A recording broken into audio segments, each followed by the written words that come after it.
Airports के mock test 01 में आप सभी का हार्दिक स्वागत है। आज से हम एयरपोर्ट्स के इंग्लिश पेपर के मॉक टेस्ट स्टार्ट करने जा रहे हैं, जिसका हम डेली एक वीडियो अपलोड करेंगे। इस मॉक टेस्ट में आपको इंग्लिश के पेपर को कैसे सॉल्यूशन करना है और किस तरह के क्वेश्चन पेपर में आएंगे, उसका आपको डिटेल सॉल्यूशन बताया जाएगा। हमारा लक्ष्य होगा कि हम 20 में से 20 नंबर कैसे ला सकते हैं।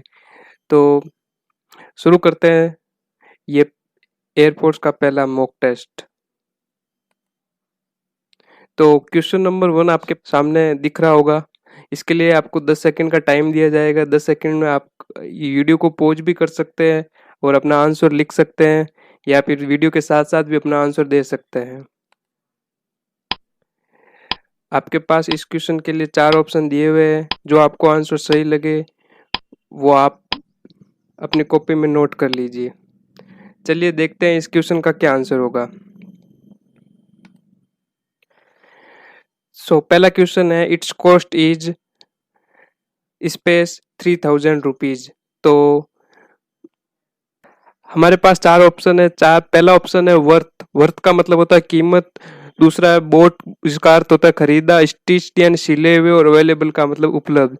यहाँ सेंटेंस के हिसाब से वर्थ ऑप्शन एकदम सही होगा, क्योंकि बाकी जो 2 ऑप्शन है उनमें जो ऑप्शन दिया हुआ है दोनों पास्ट टेंस में है और हमारा सेंटेंस प्रेजेंट सिंपल का है, इसलिए यहाँ पे वर्थ ही एकदम सही ऑप्शन होगा। चलिए नेक्स्ट क्वेश्चन की तरफ चलते हैं। अगला क्वेश्चन है, fill in the blanks with correct article. चलिए शुरू करते हैं। 4 ऑप्शन है, चारों में से जो आपको ऑप्शन आपको सही लगे वो लिख के रख दीजिए।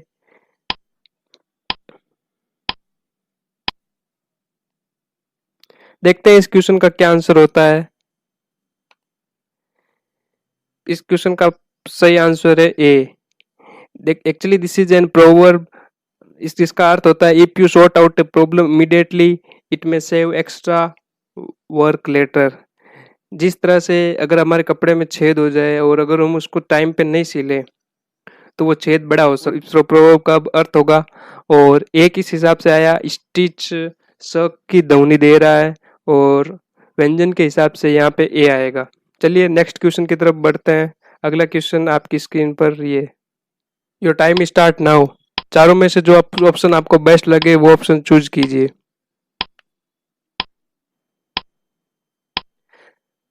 चलिए देखते हैं इस क्वेश्चन का सही आंसर क्या होगा। क्वेश्चन नंबर 3 का जो आंसर सही है वो है सी। सी माने द याजू get the best present. The is always used before a superlative degree of adjective, यानी कि सुपरलेटिव डिग्री का एडजेक्टिव है उसके पहले हमेशा द का प्रयोग होगा। I think it is clear. तो चलिए बढ़ते हैं नेक्स्ट क्वेश्चन की तरफ। क्वेश्चन नंबर 4 आपकी स्क्रीन पर ये। आपका टाइम शुरू होता है अब।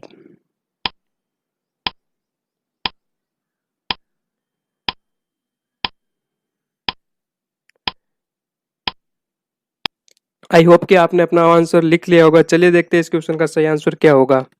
क्वेश्चन नंबर 4 का जो आंसर है वो है ओप। बोस्टेड के साथ यूजुअली 2 प्रीपोजिशन यूज की जा सकती है, ओप या अबाउट। तो चलिए जानते हैं इन दोनों में डिफरेंस क्या है।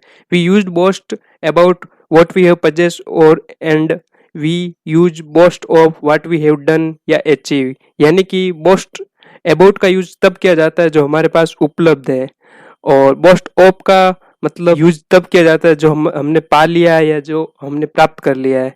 यहाँ पर उसने उपलब्धि को प्राप्त कर लिया, इस वजह से बोस्टेड के साथ ऑफ का यूज होगा। यहाँ पे हमारे पास एक वर्ड भी नया हमें मिल सकता है। अगर वर्ड की बात करें तो एकम्प्लिश्ड का मतलब होता है उपलब्धि।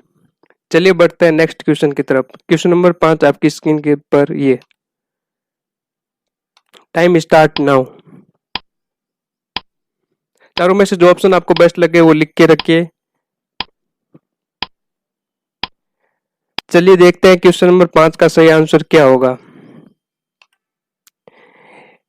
क्वेश्चन नंबर 5 का आंसर होगा A, from. He has not yet recovered from illness.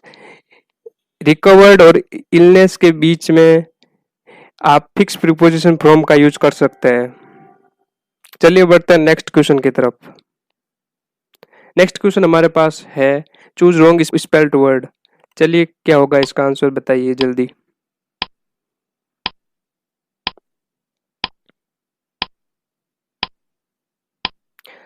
I hope आप सबने अपना आंसर नोट कर लिया होगा। चलिए देखते हैं इसका आंसर क्या होगा। जो पहली स्पेलिंग है वही उसी में मिस्टेक है। GRRMMER की जगह GRAMMAR होता है। ग्रामर की स्पेलिंग में ये होता है। यूजुअली एयरपोर्ट्स में ये बहुत बार पूछी गई स्पेलिंग है, तो इसको आप याद रखिए, आ सकता है आपके एग्जाम में भी। चलिए नेक्स्ट क्वेश्चन की तरफ बढ़ते हैं। क्वेश्चन नंबर 7 हमारे पास है, जिसका आंसर आप जल्दी से जल्दी अपने नोटबुक में नोट करके रखिए।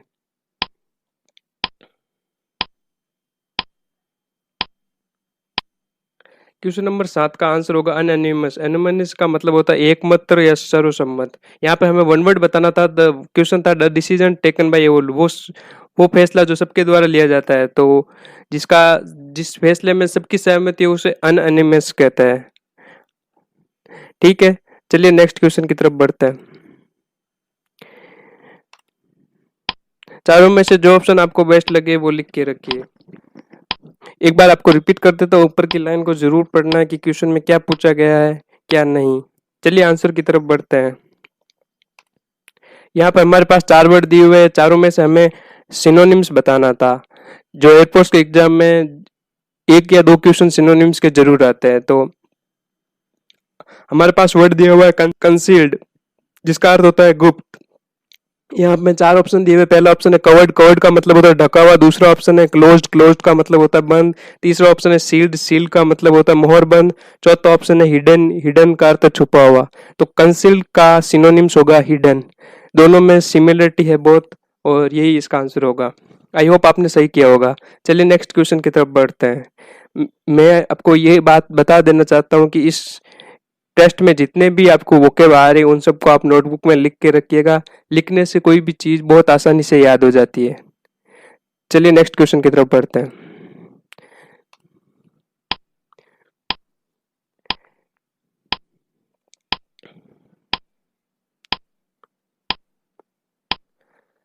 आई होप आप सबने इस क्वेश्चन का आंसर लिख लिया होगा। चलिए इस क्वेश्चन का आंसर देखते हैं। इस क्वेश्चन में भी हमें सिनोनिम्स ही बताना था। हमारे पास वर्ड है स्टूमुलेट। स्टूमुलेट का अर्थ होता है प्रोत्साहित करना। जिनके 4 ऑप्शन दिए हुए। पहला ऑप्शन डिस्करेज यानी हतोत्साहित करना। दूसरा ऑप्शन है हिंडर, हिंडर यानी बाधा। तीसरा ऑप्शन है इनकरेज, इनकरेज यानी प्रोत्साहित करना। चौथा है प्रिवेंट, प्रिवेंट यानी रोकना। तो स्टूमुलेट का जो सही आंसर होगा वो होगा इनकरेज, प्रोत्साहित करना। दोनों सिनोनिम्स है। आई होप आपने इसको नो कॉपी में नोटबुक में लिख लिया होगा। चलिए नेक्स्ट क्वेश्चन की तरफ बढ़ते हैं। नेक्स्ट क्वेश्चन, क्वेश्चन नंबर 10 आपकी स्क्रीन पर।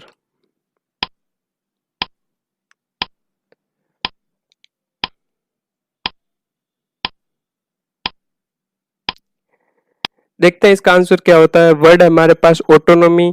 हमें पूछा गया है इसका ऑपोजिट। ऑटोनॉमी का मतलब होता है स्वराज्य। और 4 ऑप्शन है, जिसमें पहला है मॉडर्निटी, जिसका अर्थ होता है आधुनिकता। दूसरा ऑप्शन लिबर्टी, लिबर्टी का अर्थ होता है स्वतंत्रता। तीसरा ऑप्शन डिपेंडेंस, जिसका अर्थ निर्भरता। और चौथा ऑप्शन डिसएलो, जिसका अर्थ होता है ठुकराना।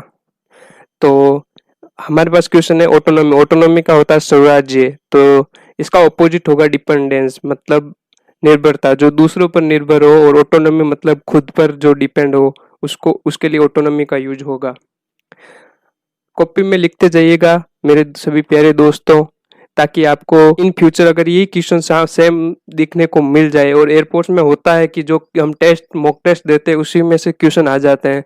तो लिखते जाइए, इसी में से कोई क्वेश्चन जरूर आपके एग्जाम में देखने को जरूर मिलेगा। चलिए नेक्स्ट क्वेश्चन की तरफ बढ़ते हैं। अगला क्वेश्चन नंबर 11 आपकी स्क्रीन पर।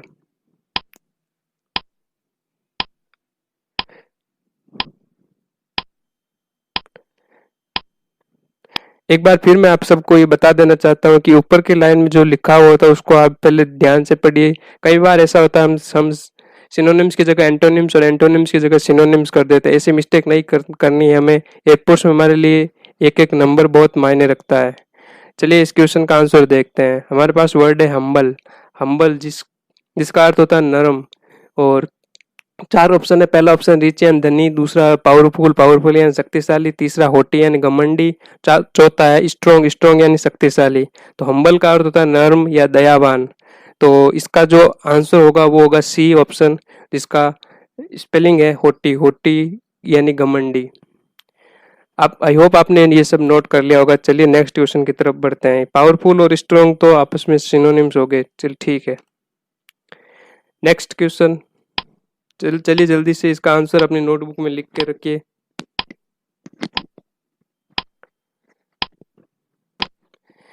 क्वेश्चन नंबर 12 में हमें पूछा गया है चेंज द नरेशन।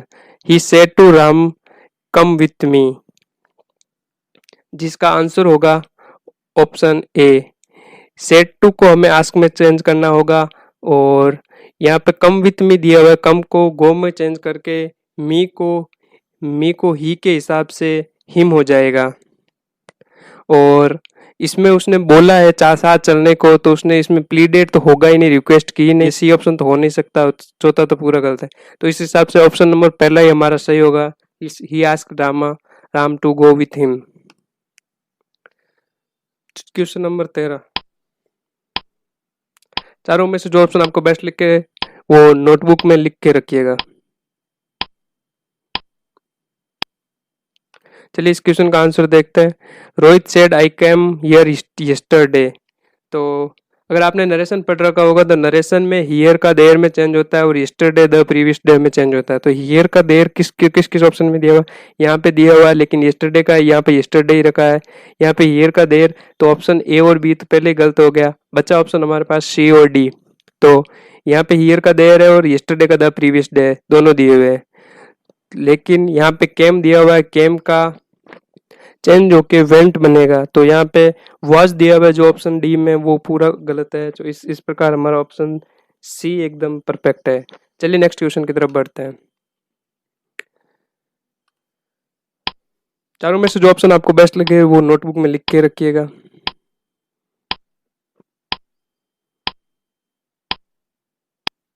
चलिए देखते हैं इस क्वेश्चन का क्या आंसर होता है। हमें यहाँ पे वही चेंज करनी थी, एक्टिव से पैसिव वॉइस बनाना था। एक्टिव का सेंटेंस है we saw you and him, जो यू एंड हिम का यू एंड ही हो जाएगा।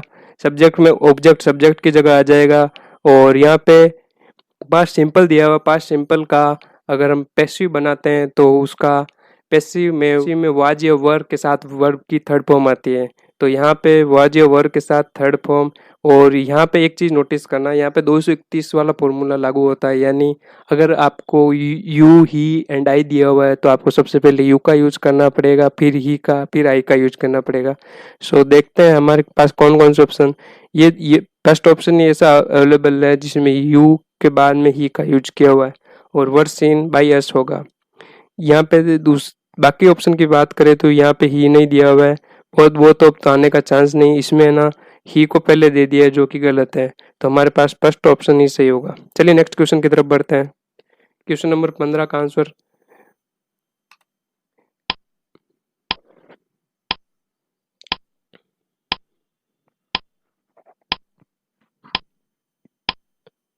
आई होप आप सबने ये क्वेश्चन कर लिया होगा। चलिए इस क्वेश्चन को देखते हैं। हमें भी इसी क्वेश्चन में भी हमें एक्टिव से पैसिव बनाना था। Question expect to get through. तो इस क्वेश्चन का जो पैसिव बनेगा वो होगा it is expected to get through.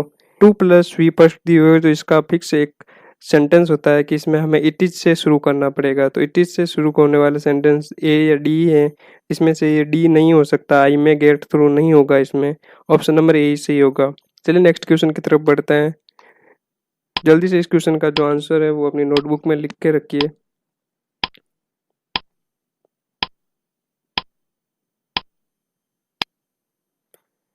हमें इस क्वेश्चन में हमें रॉन्ग पोर्शन एरर, ये क्वेश्चन एरर से आता है, सेंटेंस में क्या एरर है। तो चलिए देखते हैं इस क्वेश्चन का क्या आंसर होगा। इस क्वेश्चन का आंसर होगा यहाँ पे लाइक की जगह एज यूज होगा। देखिए दोस्तों, लाइक और एज दोनों ही सिमिलर वर्ड है, दोनों का अर्थ होता है के समान, लेकिन इन दोनों का यूज थोड़ा डिफरेंस है। यहाँ पे हमें पजेसिव केस दिया हुआ है हिज, जिसके आगे हमें एज का ही यूज करना होगा। और अगर सब्जेक्टिव केस दिया हुआ होता तो वहाँ पे लाइक का यूज होता।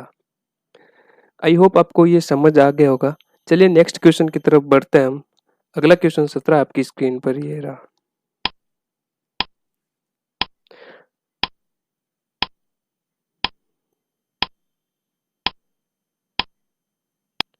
आई होप आप सबने इसका आंसर कर लिया होगा। हमें यहाँ पे रॉन्ग पोर्शन बताना था। तो द सेंटेंस है neither of the man were told. Neither of हमेशा सिंगुलर भाव देता है, तो इसके साथ हमेशा सिंगुलर वर्ब ही यूज होगा। यहाँ पे हमें वर्ब की जगह वॉच करना पड़ेगा। तो एरर हमें सी पार्ट में दी हुई है। क्वेश्चन नंबर 17 का सही आंसर होगा सी। चलिए नेक्स्ट क्वेश्चन की तरफ बढ़ते हैं। Question number 18।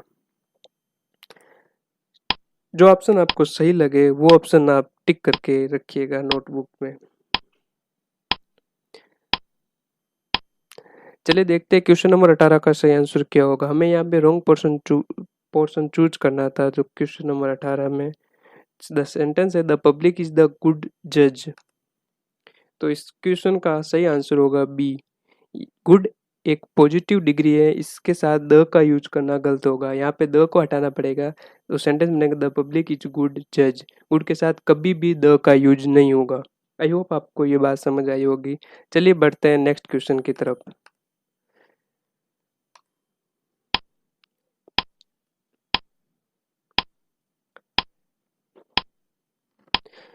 क्वेश्चन नंबर 19 में हमें सेंटेंस को परफेक्ट ऑर्डर में जमाना था, जो कि आप सबने मेरे हिसाब से सही किया होगा।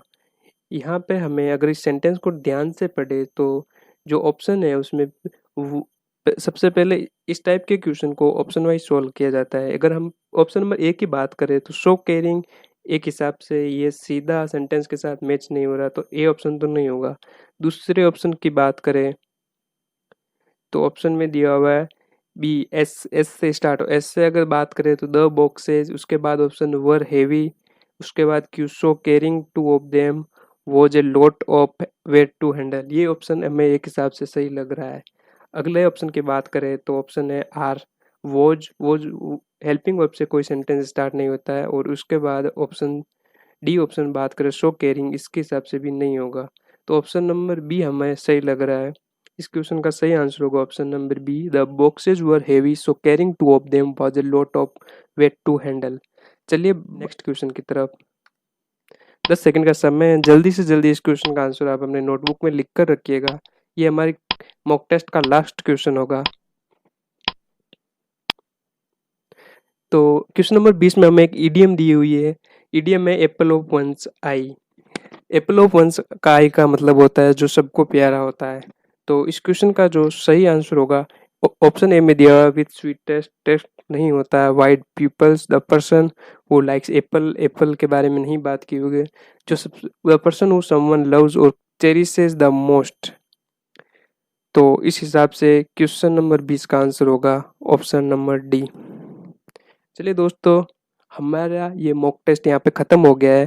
आपके कितने मार्क्स आए वो आप कमेंट सेक्शन में, और आपको इस टेस्ट में क्या क्या सुधार चाहिए वो भी कमेंट सेक्शन में आप ज़रूर लिखिएगा। अगर किसी क्वेश्चन में प्रॉब्लम है तो भी आप डाउट कमेंट सेक्शन में पूछ सकते हो। जाने से पहले एक बार चैनल को सब्सक्राइब जरूर कीजिएगा और वीडियो को लाइक ज़रूर कीजिएगा। जय हिंद।